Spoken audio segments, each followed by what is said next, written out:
પ્રાયોજક છે cancer healer centre, a new beginning. વડોદરામાં માંજલપુર વિસ્તારમાં બાઇક ચોર સીસીટીવીમાં કેદ થયો છે. રાત્રિના સમયે બાઇક ચોર સક્રિય થયા.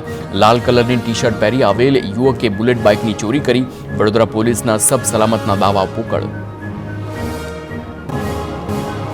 ખેડામાં કપડવંજ મોડાસા હાઈવે પર રેલવે વિભાગની બેદરકારી સામે આવી છે. સોનપુરા રેલવે ફાટક પાસે બમ બનાવતા હાઇટ બેરિયર સાથે અથડાઈ રહ્યા હતા ભારે વાહનો. તો બેરિયર રેલવે ટ્રેક પર પડે તો મોટી દુર્ઘટના સર્જાય તેવી સંભાવના. રેલવે વિભાગની બેદરકારીનો વિડીયો સોશિયલ મીડિયામાં વાયરલ. સુરેન્દ્રનગરમાં ચોટીલા હાઈવે પર ગેરકાયદે રેતી ખનન. રેતી ભરીને જતા ડમ્પર બેફામ થયા છે. ખનીજ ચોરીના ચેકિંગના ભયથી રોડ પર જ રેતી ઠાલવી ડમ્પર ચાલક ફરાર થયો છે. તો રસ્તા પર રેતી નાખતા ડમ્પરનો વિડીયો પણ સામે આવ્યો છે. ગેરકાયદે રેતી ભરીને જતા ડમ્પર સામે કાર્યવાહી કરવાની માંગ છે.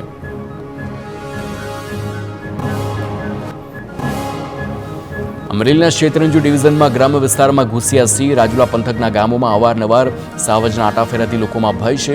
રાજુલાના રામપરા ગામમાં સીસીટીવી ફૂટેજમાં સિંહોનું ટોળું નજરે પડ્યું. ડીસીએફથી વન પ્રધાન સુધી સરપંચે કરી છે રજૂઆત, છતાં કોઈ પરિણામ ન આવતા લોકોમાં નારાજગી.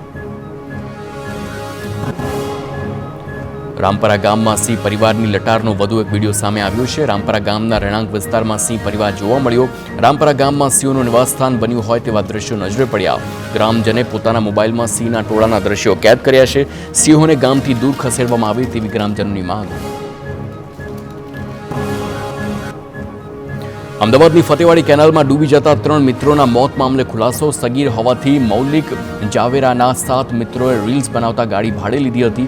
મૌલિક કોઈનો પણ મિત્ર ન હોવાનું સામે આવ્યું છે. રુદ્ર અને હૃદયના એક મિત્ર મેન્દુએ મૌલિક સાથે સંપર્ક કરાવ્યો હતો. મૌલિક જાવેરાનું નિવેદન ખોટું સાબિત થયું. અમદાવાદ આરટીઓમાં નવી સિરીઝ આવતા વીઆઈપી ચોઇસ નંબરની એક પ્લેટ 1,31 લાખ રૂપિયાની થઈ છે આવક. પસંદગીના નંબરો મેળવવા 870 વાહન માલિકોએ બોલી લગાવી, જેમાં 007 નંબર માટે સૌથી વધુ 7.3 લાખની બોલી લાગી.